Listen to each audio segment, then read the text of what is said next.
لا حول ولا قوة إلا بالله العلي العظيم. رب اشرح لي صدري ويسر لي أمري واحلل عقدة من لساني يفقهوا قولي. أعوذ بالله من الشيطان اللعين الرجيم. بسم الله الرحمن الرحيم. الحمد لله الذي لا يبلغ مدحته القائلون ولا يحصي نعماءه العادون ولا يودي حقه المجتهدون.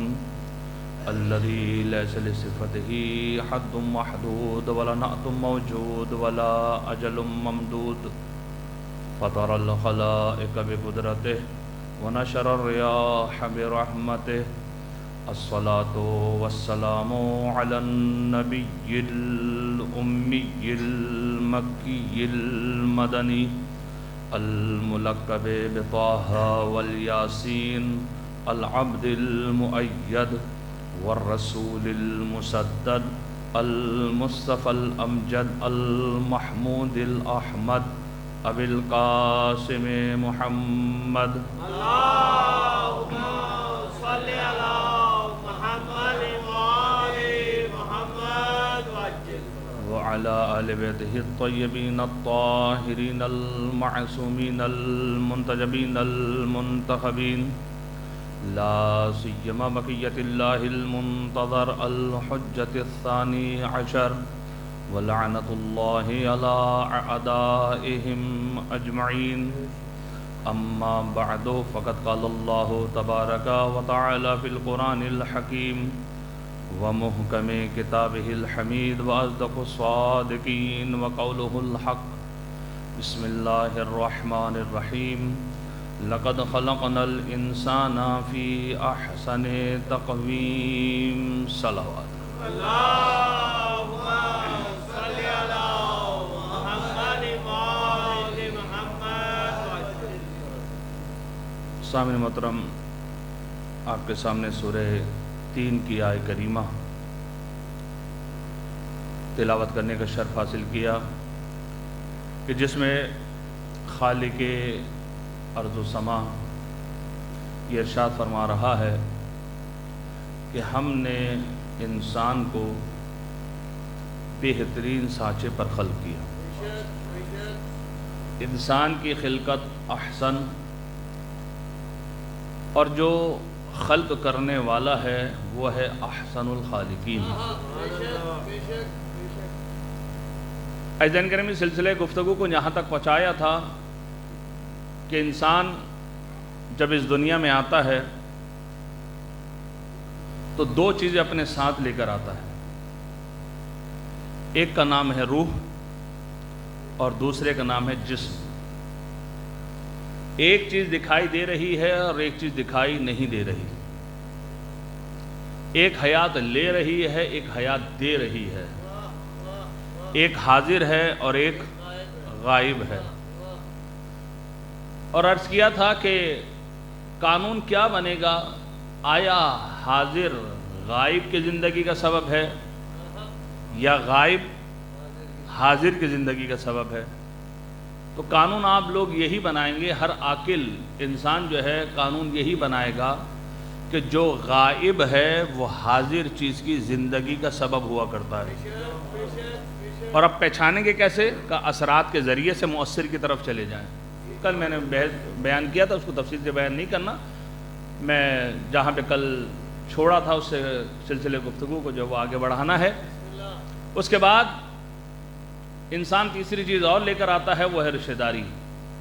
اور ان تینوں چیزوں کو ہم نے کہا کہ آپ لے کر آئیے سورہ عصر کے اوپر، کہ یہ تین چیزیں انسان لے کر آیا ہے. ایک لے کر آیا روح. صلوات پڑھے گا مل کر محمد و آل محمد.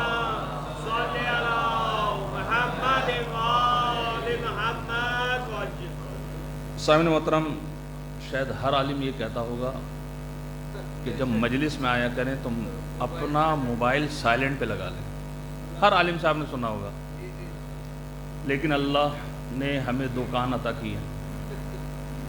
کس لیے عطا کی ہے کہ ایک سے سنے دوسرے سے نکال دیں. یہ بہت بابرکت مجلس ہے، عام مجلس نہیں ہے.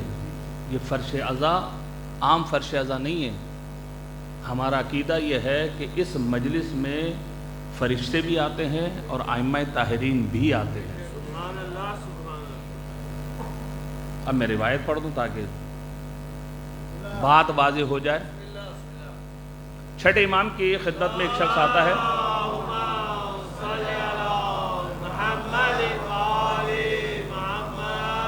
اور امام کہتے ہیں کہ کل رات تم کہاں تھے؟ ہمارے پاس نہیں آئے. کہ مولا کل محرم کی پہلی تاریخ تھی، فلاں جگہ پر مجلس عزا تھی، تو میں وہاں پر چلا گیا تھا. تو چھٹے امام نے کہا کہ مجلس میں گئے تھے؟ کہ جی مولا.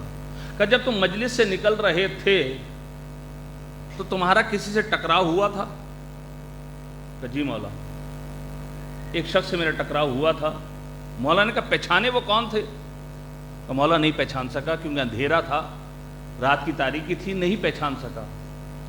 مولا نے کہا کہ جس شخص سے تم ٹکرائے تھے وہ میں تمہارا امام صادق تھا. تو وہ شخص کہنے لگے کہ مولا تو آپ جوتوں کے پاس کیا کر رہے تھے وہاں پر دروازے پر؟ آپ اندر تشریف لے کر آ جاتے. چھٹے امام یہ فرماتے ہیں کہ میں اندر آنا چاہ رہا تھا، لیکن میں نے صدر مجلس میں دیکھا کہ رسول خدا بیٹھے ہوئے ہیں. میں نے دیکھا مولا کائنات بیٹھے ہوئے ہیں. میں نے دیکھا کہ وہاں پہ جناب سیدہ بھی بیٹھی ہوئی ہیں. اس لیے میں صدر مجلس میں نہیں آیا. اور یہ ایام امام زین العابدین علیہ السلام چل رہے ہیں. جب ظہری آتا ہے اور امام سے یہ کہتا ہے کہ مولا آئیے اور آپ جو ہیں میرے بچے کی شادی شرکت کیجئے، تو مولا نے کیا جواب دیا؟ مولا نے یہ کہا کہ ظہری جب سے کربلا کا واقعہ ہوا ہے تو ہم کسی شادی میں شریک نہیں ہوتے. اب ظہری کے پاس کوئی نہیں تھا کہ واپس گھر گیا. ایک دو دن کے بعد سوچنے کے بعد کہ امام کو کیسے اپنے گھر بلاؤں. کہتے ہیں 2 دن کے بعد امام کی خدمت میں گیا اور امام کی خدمت میں جانے کے بعد عرض کیا کہ مولا میں نے گھر پہ مجلس رکھی ہے، آپ تشریف لے کر آئیں. امام نے کہا ہاں مجلس رکھی ہے تو اب ہم آئیں گے. چوتھے امام، وہ چھٹے امام کی روایت، یہ چوتھے امام. اب ظہری کہتا ہے کہ جیسے امام آئے، امام کو میں نے صدر مجلس میں بٹھایا.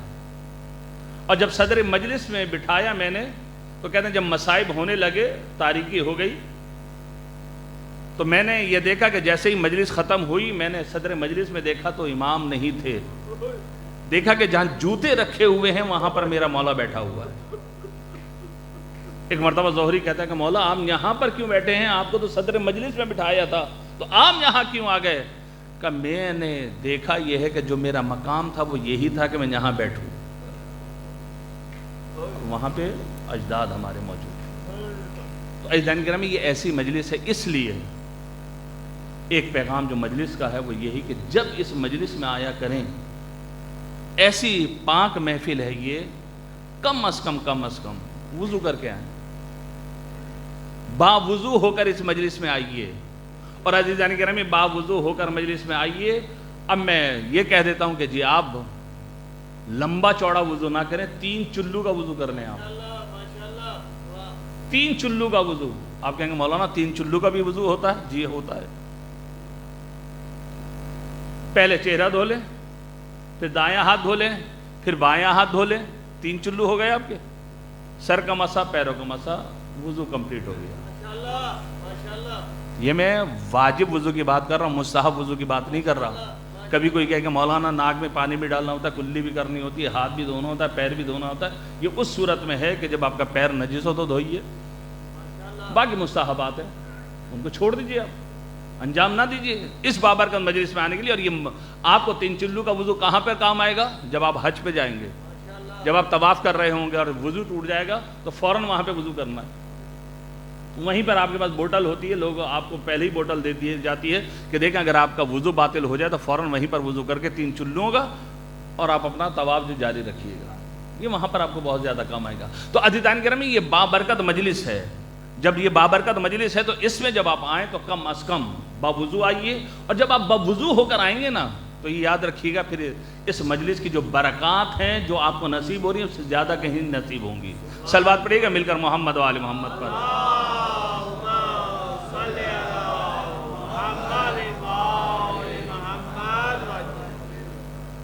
تو عزیزان گرامی، بہرحال عرض یہ کر رہا تھا بہت معذرت کے ساتھ کہ بات کہیں سے کہیں نکل گئی میری، کہ انسان 3 چیزیں لے کر آیا، اور جب انسان 3 چیزیں لے کر آیا اب اس کو اپلائی کریں آپ سورہ عصر کے اوپر. روح کا تعلق ہے ایمان سے، جسم کا تعلق ہے عبادات سے، وَعَمِلُوا الصَّالِحَاتِ إِلَّا الَّذِينَ آمَنُوا، ایمان لائیے یعنی روح، وَعَمِلُوا الصَّالِحَاتِ عمل صالح انجام دیجئے یعنی جسم. اب جو رشتہ داری ہے وہ کس سے جوڑیں؟ وَتَوَاصَوْا بِالْحَقِّ، حق کے ساتھ رشتہ داری جوڑیے گا. اور عزیزان کرام کل عرض کیا تھا کہ یہ رشتہ داری کی بنیاد جو ہے خونی بھی نہیں ہو، نہ رشتہ داری کی بنیاد جو نسبی ہو. کیوں؟ اس لیے اگر خونی رشتہ داری ہوگی تو تبت یدا ابی لہب کی آیت آ جائے گی. اگر خونی رشتہ داری ہوگی لیس من اہلک انہ عمل غیر صالح کی آیت آ جائے گی. صلوات پڑھیں مل کر محمد و آل محمد پر.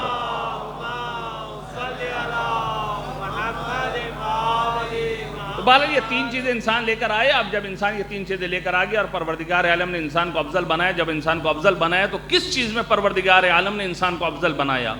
وہ کون سی ما بہل امتیاز چیز ہے کہ جس کی وجہ سے انسان جو ہے نباتات اور جمادات اور حیوانات سے افضل ہو گیا؟ تو کل عرض کیا تھا، روایت کا سہارا لیا تھا، اسی سلسلے گفتگو کو آگے بڑھا رہا ہوں کہ جناب آدم کے پاس جناب جبرائیل آئے. جب جناب جبرائیل آئے تو پروردگار عالم کی طرف سے یہ حکم دیا جبرائیل کو کہ آدم سے کہہ دیجئے ان 3 چیزوں میں سے ایک چیز کو لیجئے. 3 چیزیں نہیں لینی، ایک چیز لینی ہے. علم دیا، بعض روایت میں دین ہے. حیا دی، ان دونوں کا انکار کر دیا. نہ علم لیا نہ حیا لی. جب تیسری چیز دی عقل، جیسے ہی عقل کو دیا تو جناب آدم نے عقل کو لے لیا. اور جب عقل کو لیا ہے تو عزیزان گرامی ایک مرتبہ جبرائیل نے علم اور حیا سے یہ کہا کہ آپ دونوں چلی جائیں. آدم نے آپ کو نہیں لیا، عقل کو لیا ہے.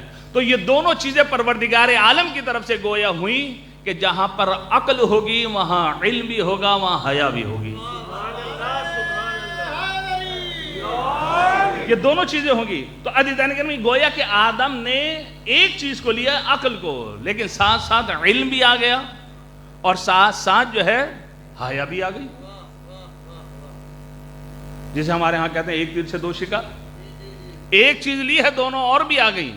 تو اب انسان نے عاقل وہی ہوگا کہ جس کے پاس علم بھی ہو اور جس کے پاس حیا بھی ہو. اب عاقل کسے کہتے ہیں؟ عاقل کسے کہا جاتا ہے؟ عقل مند کو. اور ہمارے ہاں عاقل اور عقل مند، ہوشیار، ذہین، چلاک اس کو کہتے ہیں جو دوسرے کو زیادہ بے وقوف بنا دے. ایسے ہی آپ چاہے مانے نہ مانے وہ اور بات ہے. جو دوسرے کو جلدی بے وقوف بنا دے، 100 روپے کی چیز 500 روپے میں بیچ دے تو کہا جاتا ہے بڑا ذہین اور ہوشیار ہے، بڑا چلاک ہے، بڑا عقل سے، بڑی عقل سے جو اس نے وہ کام لیا، 100 روپے کی چیز جو ہے اس نے 500 روپے میں بیچ دی. تو عزیزان گرامی توجہ کیجئے گا. اب میرا یہ موضوع نہیں ہے کہ آیا کتنا منافع لے سکتے ہیں کتنا منافع نہیں لے سکتے ہیں، یہ اپنی جگہ پر ہے. لیکن یہ یاد رکھیے اگر کوئی کاروباری بیٹھا ہوا ہے جھوٹ نہ بولے. تو منافع لینے لے لے، مسئلہ نہیں ہے، لیکن جھوٹ نہ بولے.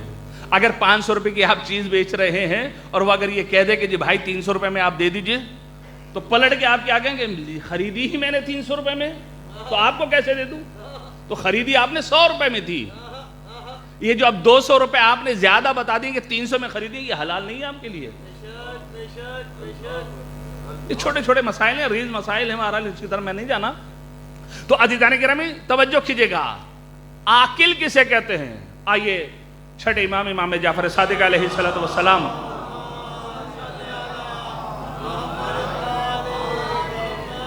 امام کی بارگاہ میں چلتے ہیں اور کہتے ہیں مولا ہمیں بتائیے کہ عاقل کسے کہتے ہیں؟ ہم تو کہتے ہیں عقل مند کو، ہوشیار کو، ذہین کو، چلاک کو.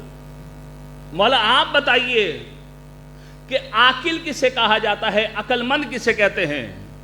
دیکھیں میں نے کہا عاقل کسے کہتے ہیں، آپ نے کہا عقل مند۔ عقل مند ہوتا کون ہے؟ یہ تعریف تو آپ نے نہیں کی کہ عاقل جو عقل مند کو کہتے ہیں، عقل مند ہوتا کون ہے؟ تو عزیزان گرامی امام نے تعریف کی ہے، جا کر روایت پڑھیے گا اصول کافی کی۔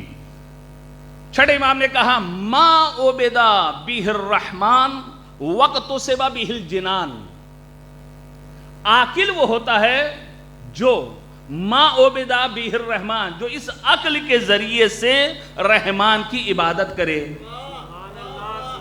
وقت سبا بہ الجنان، اور اس عقل کے ذریعے سے جنان یعنی جنت کو حاصل کر لے، یہ ہے عاقل۔ پس اب آپ دیکھتے رہیے کہ عقل مند ہے کون؟ جو رحمان کی عبادت کر رہا ہو اور جنت کو حاصل کر رہا ہو، اس سے عاقل کہتے ہیں۔ صلوات پڑھیں مل کر محمد و آل محمد۔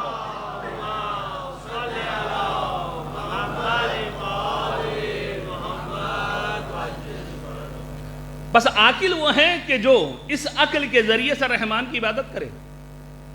اب رحمان کی عبادت کس طریقے سے حاصل ہوگی؟ سوال ہے کہ رحمان کی جو ہم نے عبادت کرنی ہے کیسے عبادت کریں؟ تو عزیزان گرامی امام حسین علیہ السلام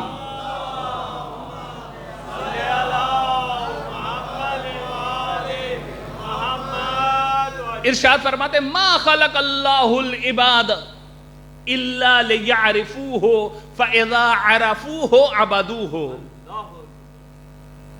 مولا امام حسین فرماتے ہیں کہ پروردگار عالم نے بندوں کو خلق نہیں کیا الا مگر، بندوں کو پروردگار عالم نے خلق کیا ہے ما خلق اللہ العباد الا لیعرفوہ، کہ اس پروردگار عالم کی معرفت حاصل کریں، فَإِذَا عَرَفُوهُ عَبَدُوهُ، جب اس کی معرفت حاصل ہو جائے گی تو اس کے بعد اس کی عبادت ہوگی۔ پس عبادت سے پہلے کیا ہے؟ معرفت۔ ہمیں خدا کی معرفت ہے؟ سب کہیں گے کیوں نہیں مولانا آپ کیسی بات کر رہے ہیں، ہمیں خدا کی معرفت نہیں ہے۔ بچپنے میں ابھی بولنا تک نہیں آتا تھا، ہمارے والدین کیا کرتے تھے؟ ہماری 4 انگلیاں بند کروانے کے بعد 1 انگلی اٹھوا دیتے تھے، کہو بیٹا اللہ ایک۔ ایسا ہے یا نہیں ہے؟ اللہ ایک ہے، ٹھیک ہے جی اللہ ایک ہے۔ کیا دلیل ہے آپ کے پاس کہ اللہ ایک ہے؟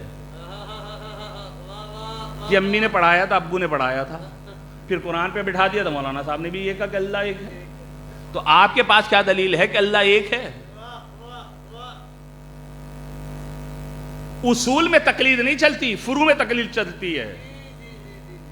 یہ اصول میں شامل ہے کہ اللہ ایک ہے، آپ کے پاس کیا دلیل ہے کہ اللہ ایک ہے؟ عزیزان گرامی توجہ کیجئے گا، 2 سوال ہیں کہ ہمیں اتنی معرفت ہے پروردگار عالم کی کہ ہم بتا نہیں سکتے، کہ ہم یہ کہتے ہیں کہ پروردگار عالم ہے، اس پہ کوئی شک نہیں۔ اچھا مجھے یہ بتائیے کہ اللہ ہے، کس نے کہا آپ کو کہ اللہ ہے؟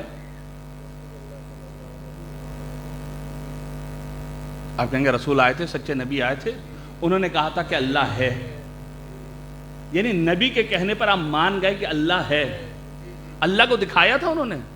نعوذ باللہ من ذالک۔ ہم تو قائل نہیں ہے کہ وجود کے کہ پروردگار عالم کا کوئی وجود ہے، نہ ہم اس چیز کے قائل ہیں کہ عرش پر بیٹھا ہوگا کرسی کے اوپر، اور جب پھر پوچھے گا حل میں مزید تو کہے گا ہاں آخر میں پروردگار عالم اپنی ٹانگ ڈال دے گا۔ ہمارا یہ عقیدہ نہیں ہے، وہ محدود نہیں ہے، وہ جسم میں سما نہیں سکتا ہے۔ تو عزیزان گرامی توجہ کیجئے گا کہ اللہ ایک ہے۔ کس نے کہا؟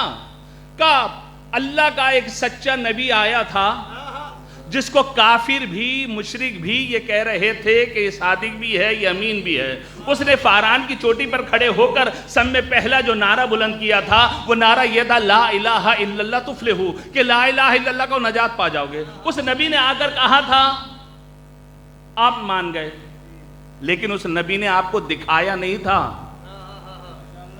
اس نبی نے کہا کہ 1,24,000 انبیاء ہیں، آدم بھی ہیں، نوح بھی ہیں، ابراہیم بھی ہیں، موسیٰ بھی ہیں، عیسیٰ بھی ہیں، سارے نبیوں کے بارے میں بتایا کہ یہ نبی آئے گا، یہ نبی، یہ سارے نبی گزرے ہیں۔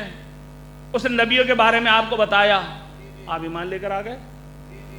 کیونکہ صادق نے کہا تھا. لیکن کسی ایک نبی کو بھی دکھایا؟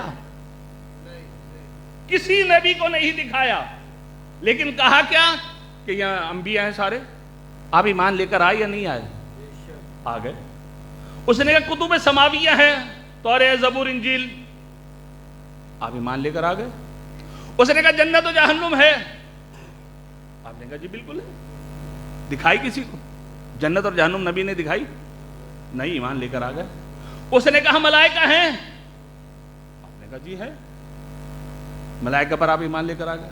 اس نے کہا جنت میں حور العین ملیں گی, آپ نے کہا جی ہاں بالکل جو حور العین ملیں گی.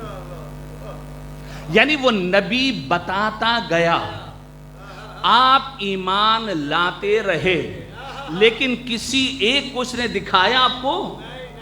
کسی ایک کو دکھایا نہیں, بس وہ بتاتا رہا, آپ ایمان لے کر آتے رہے. بھائی جب وہ بتاتا رہا آپ ایمان لاتے رہے, لیکن غدیر خم کے میدان میں اپنے ہاتھوں پر علی کو بلند کر کے دکھایا بھی صحیح, بتایا بھی صحیح.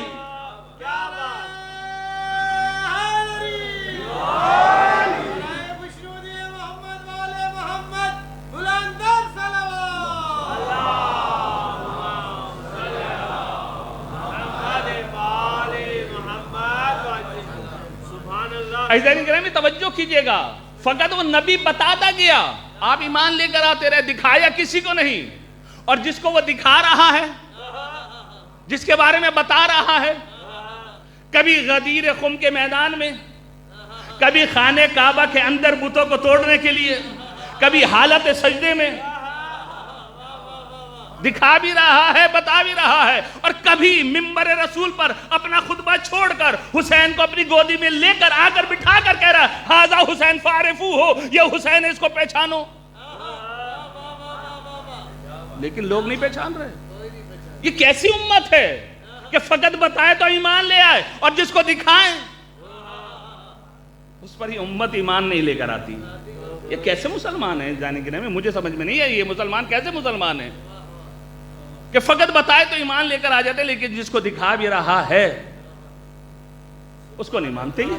تو عزیزان کرام ایمان ہے کہ اللہ تعالیٰ ہے نا, سب کا ایمان اللہ ہے. کیا دلیل ہے کہ اللہ ہے آپ کے پاس؟ بتائیے, کوئی دلیل دیجئے. کھڑے ہوگا کوئی ایک بھی شخص کھڑا ہے, مولانا میں دلیل دے رہا ہوں آپ کو. لیکن میں دہریہ ہوں. دہریہ یعنی یہ دہر سے نکلا ہے, سورہ دہر بھی ہے.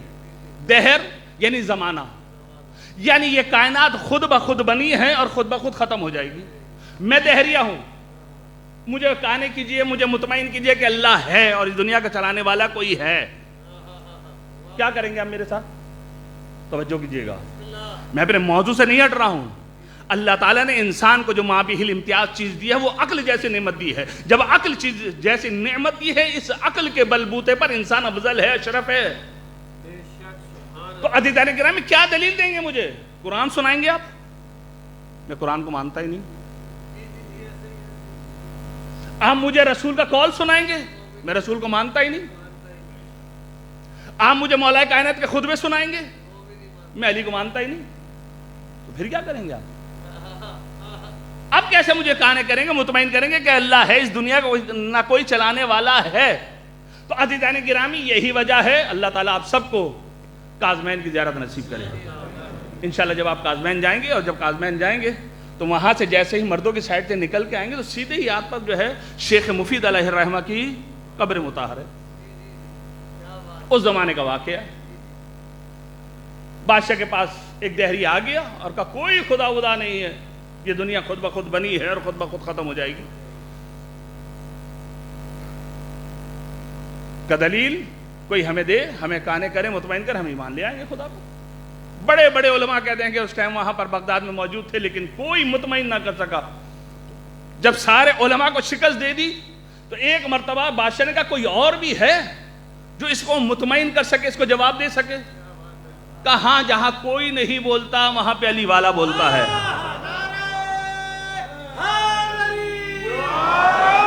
جہاں کسی کے پاس جواب نہیں ہوتا وہاں علی والے کے پاس جواب ہوتا ہے. کیوں؟ ان کے بڑوں نے بھی کہا ہے کہ جب ہمارے پاس جواب نہیں ہوتا تھا تو علی کے پاس چلے جاتے تھے.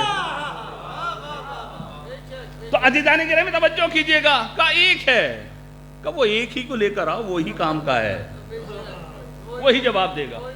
کہتے ہیں کہ ایک مرتبہ شیخ مفید کو بلایا گیا، جب شیخ مفید کو بلایا، سادہ لباس پہنا ہوا، اس زمانے کے عالم، کیا کمال کے بہرحال اس ٹائم کے علماء گزرے واقعا، اللہ ایسے علماء کو سلامت رکھے۔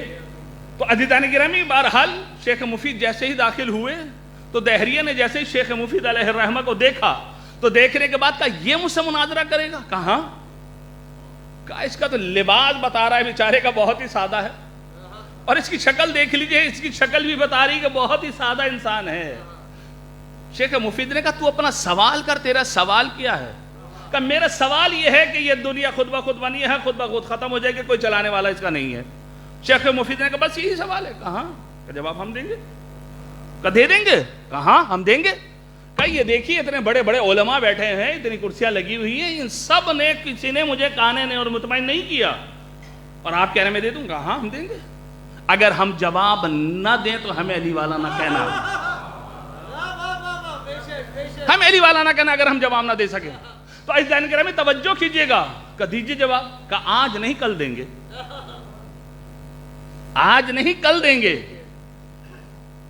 ایک مرتبہ بہرحال شیخ مفید نے مثلا جو ٹائم سیٹ کر لیا کہ 9 بجے آجئے گا، لیکن یہ دربار میں بھی اور پبلک کو بلائیے، آپ اور لوگوں کو بھی بلائیے، دربار کو سجائیے، تاکہ پتہ تو چلے کہ حق کیا ہے باطل کیا ہے۔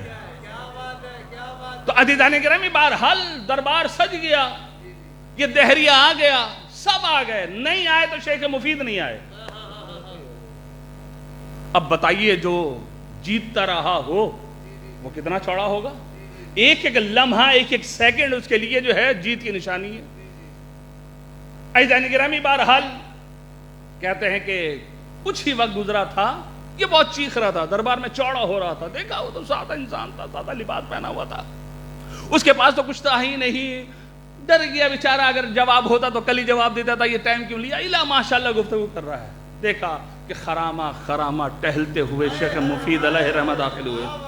جیسے ہی شیخ مفید علیہ الرحمہ داخل ہوئے، جیسے انٹر ہوئے، یہ شیخ مفید پر چڑھ گیا اور کہنے کہ آپ کے پاس جواب نہیں تھا تو آپ نے کیوں وقت میرا ضائع کیا ہے، کل ہی جواب دے دیتے، آج کا وقت کیوں لیا تھا، اور وقت لیا تو وقت پہ آنا چاہیے تھا، الا ماشاءاللہ۔ شیخ مفید نے کہا کیوں چیخ رہا ہے، کیوں چیخ رہا ہے، صبر کر تیرا جواب لائے ہوں۔ کہ اچھا جواب لے کر آئے؟ کہاں جواب لے کر آئے ہوں۔ کہ کیا جواب ہے؟ کہ پہلے ہم یہ بتائیں گے کہ ہم دیر سے کیوں آئے۔ شیخ مفید نے کہا اچھا بتائیے کہ آپ دیر سے کیوں آئے۔ کہ دیر سے ہم اس لیے آئے، جب ہم گھر سے نکلے ہیں تو ہمارے گھر کے آگے جو ایک نہر تھی۔ کہ کیا، اب میں کیا کروں اگر نہر تھی تو؟ کہ اس میں ہم نے عجیب منظر دیکھا۔ کہ کیا منظر دیکھا؟ کہ ہم نے منظر یہ دیکھا کہ وہاں پر ایک کشتی تھی، وہاں سے لوگ اس کشتی پر سوار ہوتے تھے، اور یہ کشتی ان کو لے جا کر دوسرے کنارے چھوڑ کے آتی تھی، اور پھر وہاں سے مسافروں کو اٹھاتی تھی اور اس کونے پر لے کر آ جاتی تھی۔ کہا پھر کیا کروں میں؟ کہا یہ ہم نے منظر تقریباً 5 مرتبہ دیکھا، لے کے جا رہی ہے، لے کر آ رہی ہے، لیکن کشتی کا کوئی چلانے والا نہیں تھا، کشتی کا کوئی چلانے والا نہیں تھا۔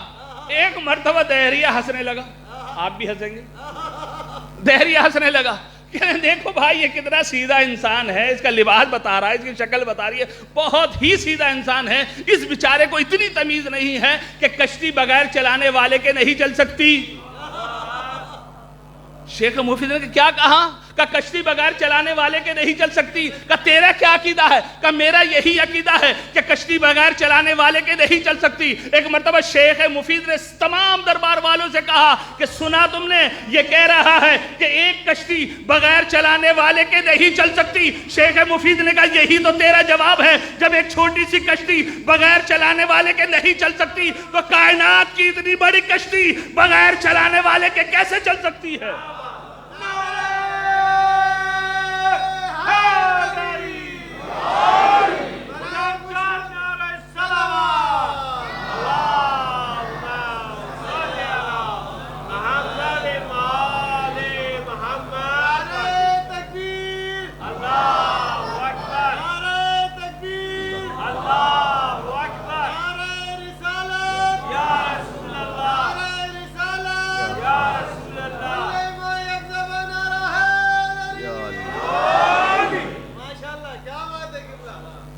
شیخ مفید نے قرآن پڑھا،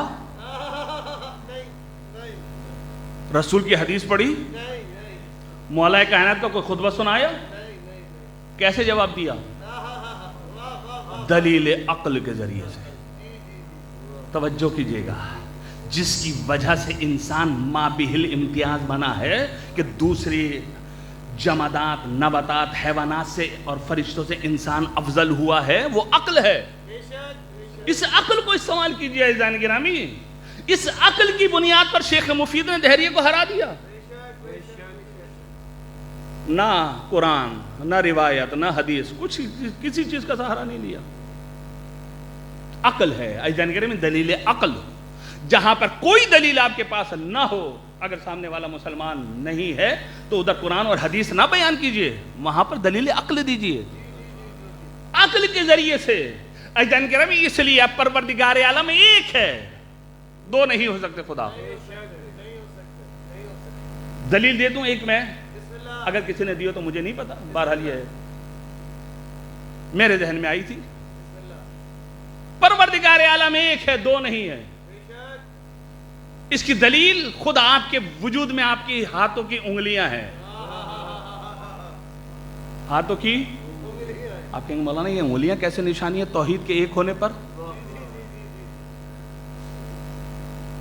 جو سفر کرتے ہیں قبلہ باہر کے، آج کل کیا ہوتا ہے؟ بایو ہوتا ہے نہیں ہوتا؟ کبھی سنا کہ فلاں کا نشان فلاں سے مل گیا ہو؟ سنا ہے کسی کا نشان کسی سے؟ پہلے تو بہرحال فقط انگوٹھا ہوتا تھا، ایران جائیے تو شہادت کی انگلی ہوتی ہے۔ کبھی سنا کہ فلاں کی فلاں سے مل گئی ہے؟ نہیں ملی۔ آدم سے لے کر خاتم تک، خاتم سے لے کر آج تک، اور آج سے لے کر قیامت تک جتنے بھی انسان آتے رہیں گے، کسی ایک کا بھی نشان کسی سے ملے گا نہیں۔ یہی تو واحد ہے، یہی تو واحد ہے۔ یہ ایسا احد ہے کہ اس نے انگلیوں کے جو یہ خط ہیں ان کو بھی احد ہی رکھا ہے، کسی کا کسی سے نہیں ملتا۔ کوئی دلیل کی ضرورت نہیں۔ تو میں نے کوئی قرآن پڑھ لیا، کوئی میں نے حدیث پڑھی ہے، کوئی روایت پڑھی ہے آپ کے سامنے خدا کے واحد ہونے پر؟ نہیں، یہ ہاتھ کے، ہاتھوں کے انگوٹھوں کے نشان، انگلیوں کے نشان یہ بتا رہے ہیں کوئی واحد ہے، ایسا بنانے والا ہے کہ اس انگلیوں کے مثل کسی اور کو بناتا ہی نہیں ہے۔ یہ ہے خدا کے وجود پر دلیل۔ اب میں دو سوال کر لوں جو میں نے شروع میں بھی کیے تھے۔ پروردگار عالم ایک واحد ہے، یکتا ہے۔ اگر دو خدا ہوتے تو کیا ہوتا؟ اگر دو خدا ہوتے تو کیا ہوتا؟ دو خدا کیوں نہیں ہو سکتے؟ جو اس اشرے میں تھے وہ نہ بولے۔ اگر دو خدا ہوتے تو کیا ہوتا؟ کیا ہوتا؟ فساد، جھگڑا۔ لو کان فیہما اہلیۃ الا اللہ لفسدتا۔ اگر دو الہ ہوتے تو فساد ہوتا۔ چلے مان گئے، تسلیم، فساد ہوگا۔ اب دو خدا کیوں نہیں ہو سکتے؟ اس کا کیا جواب ہے؟ دو خدا کیوں نہیں ہو سکتے؟ اگر آپ یہ کہیں کہ فساد ہوگا تو یہ تو پہلے کا جواب تھا، اگر دو خدا ہوتے تو کیا ہوتا؟ فساد۔ اب سوال چینج ہے، تبدیل ہے سوال، دو خدا کیوں نہیں ہو سکتے؟ اگر آپ کہیں فساد، اس فساد کو ہم ختم کر دیں گے۔ مثال دے رہا ہوں تقریب ذہنی کے لیے، مثال دے رہا ہوں سمجھانے کے لیے۔ میں قائل نہیں ہوں دو خدا کا، خدا ایک ہی ہے، اس لیے پہلے دلیل دے دی ہے میں نے۔ کبھی جو کوئی کلپ بنائے میرا اور کاٹ پیٹ کے بنا دے اور کہے دیکھیں مولانا دو خدا بنا رہے ہیں، فساد یہیں سے ہوتا ہے کہ کاٹ پیٹ کے جو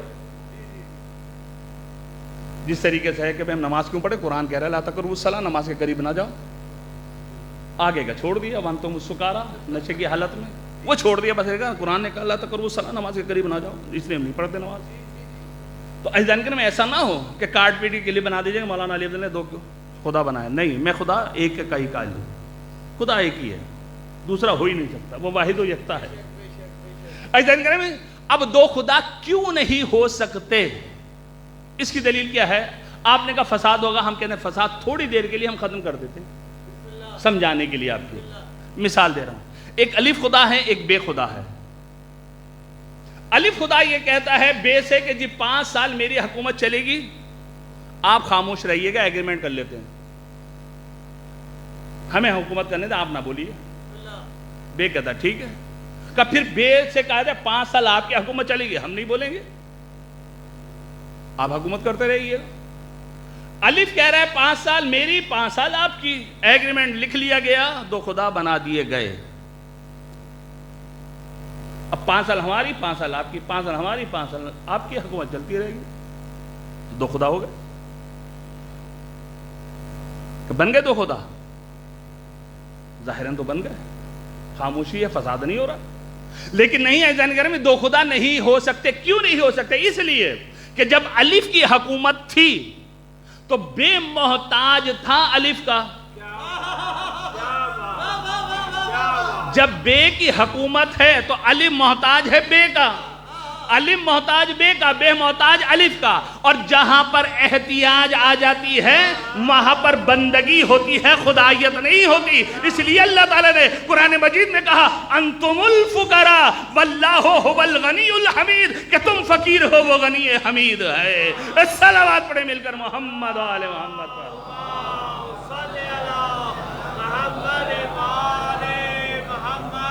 بات واضح ہو گئی؟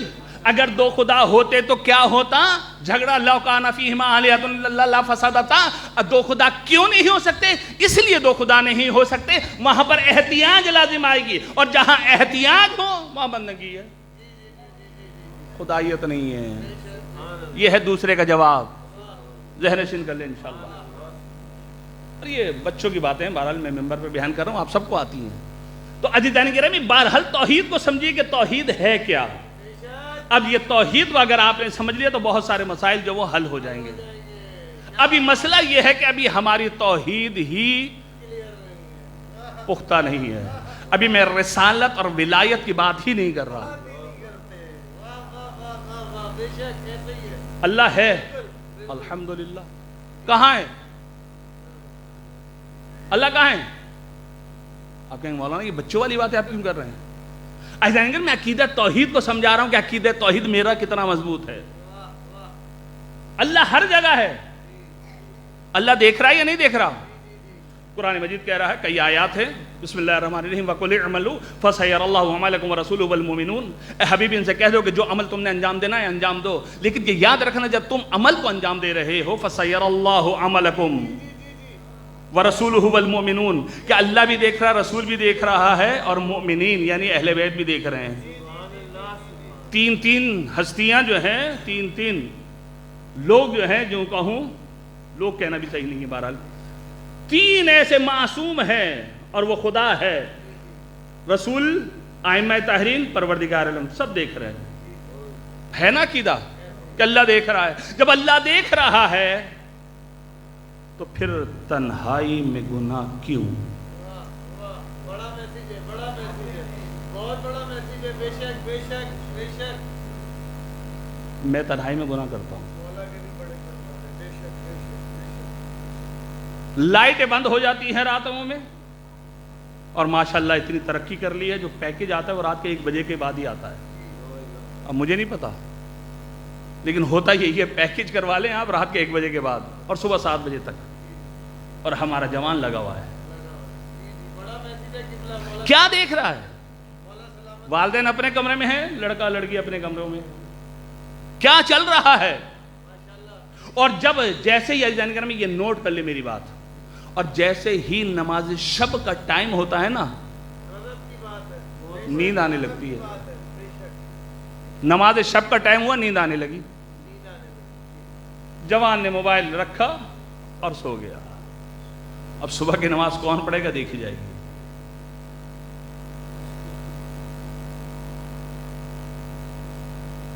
عزیزانی میں خدا پر ایمان ہے، یقین ہے، اللہ ہے، دیکھ رہا ہے۔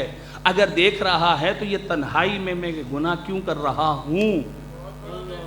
عزیزانی گرامی اور بات بتا دوں آپ، میں اور آپ جو ہم دعا کرتے ہیں اللہم عجل لولیک الفرج، دعا کرتے نہیں کرتے؟ امام زمان آ جائیے، امام زمان آ جائیے، امام زمان آ جائیے۔ اگر آ گئے تو ہم کریں گے کیا؟